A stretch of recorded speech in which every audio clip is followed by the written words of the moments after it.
This anachronism is a rather lengthy story or poem inspired by a dog I did not know, but whose story was kind of relayed to me by a person for whom I care very much, um, a long ways away. It was posted on August 5th, 2023, and it's called, well, it's anachronism number 4,300, no, 4,036. It's called The Stray Dog. I'm no fan of sad stories. I'd say that inspirational is more what I'm seeking when I turn on the TV or pick up a book or settle in for an evening out with, say, a slightly windy friend. And I can say this, of course, nights. It's been quite a significant number of years since I've had such a pleasure. It's not that I don't have a heart. I'd say that my general tendency to avoid heartbreaking stories that seem at their very center to be but about that, the breaking of the heart, because, and you can rest assured, that I have seen a fair share of heartbreak myself. I mean, haven't we all?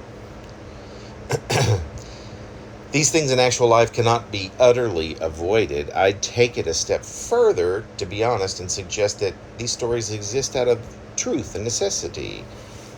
That because such things in reality are so unavoidable, perhaps they are a sort of preparation or assistance, a means by which we might open our minds and our ears to such inevitabilities. Whatever the case, my tendency is toward not adding to the wealth of these tear-jerking narratives. However, as sometimes is the case, I did, and recently, find myself the sole receptor of one such story during a virtual conversation with someone to whom I'd willingly listen to a million such stories, because that is just how much I love and appreciate this particular person. And thusly, I found myself caught up in the gut-wrenching true tale of a once stray dog named Dolce. And after I'd listened to this horrific tale, which I'll not recount here because, well, it's really just too horrible, and as I mentioned earlier, it does not seem my calling to do so. I much prefer to relay such things that offer at least a morsel of hope, or give such gifts that within have at the very least a granule or a little seed of inspiration.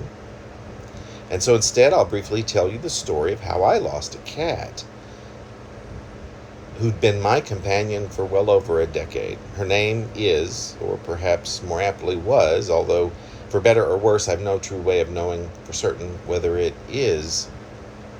is or was that is more appropriate, Coco, which is short for Coco the Loco.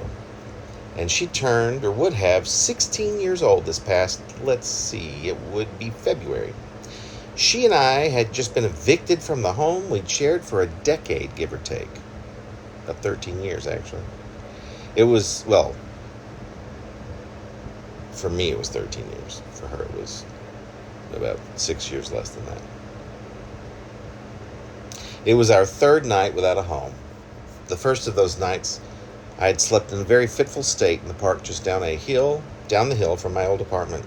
A fairly famous park in a fairly well-known city that stays quite busy during the day, but at night, although sleeping in it is simply not allowed, it is cold and barren and lonely. The second night without a home, we had spent in a bit of a dreamlike state in a homeless shelter, wherein, when I awoke, I found most of my shelter mates gathered joyously around my tote bag, a bag from which Coco's tiny head had popped, becoming visible to my compatriots sometime before I had awoke. But back to night number 3 without a home. It's cold and windy in the city, and I'm sleeping aslant, my head at the higher end of the slope of the hill, upon which, about a block and a half up, existed our home of a decade or so. I'd made sure Coco was comfy and snug in my tote bag, which was rather large, and because of the wind, I had placed it between me and the curb of the sidewalk upon which I had finally fallen asleep. When I awoke shortly before dawn, the bag was gone. In its place were 2 unopened plastic bottles of water. As I was puzzling over where I was and what might have happened, I remembered, as if it were a bad dream of some sort, that there had been, at one point, a trio of people who walked up or down the hill, passing us by. This would not have been unusual, as we were, after all, spending the night on a sloping city sidewalk. But I felt that I could recall this trio of younger people who made such noise when they passed. It was as if they were dressed to the nines. That memory, from a dream or reality, included the timbre of the three voices, 2 men, it seemed, and 1 woman. I will never be certain whether or not this partial memory even occurred, of course. But I sensed from the voices and the swiftness with which they were walking that there was some urgency, perhaps even some conflict. Did they stop right around where I lay sleeping for a bit? If so, it was not for long before they were off, and with a quickening pace. Shortly after that, there had come the sound of the screeching of wheels, then silence. I honestly have no real idea if anything like that, like what I felt that I had recalled, had actually occurred.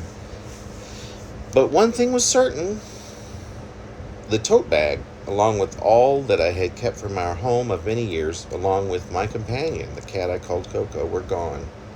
And ever since that fateful night when we parted ways, I've imagined dozens of mostly hopeful, if not fantastical, but each and all completely fictionalized paths, down or up, which Coco may have taken from that moment to this one.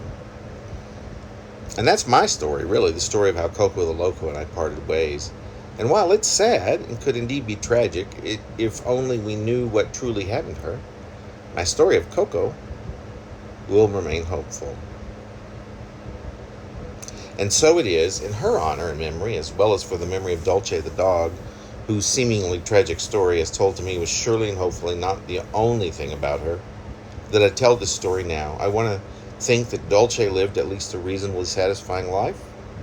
As for Coco, I can attest that she was a bit neurotic, but to my mind, as far as cats go, she had at least a decade that was interspersed with a plentiful amount of giddiness alongside heaping dollops of greater-than-thou contentment. Just in case my point here needs with any more clarity to be made, these lines tonight go out with much love and respect to Dulce the dog, gone too soon, and to Coco the Loco, who, whether she knows it, or knew it, or not, is and was a cat, and a loved and lovely one at that. True story all.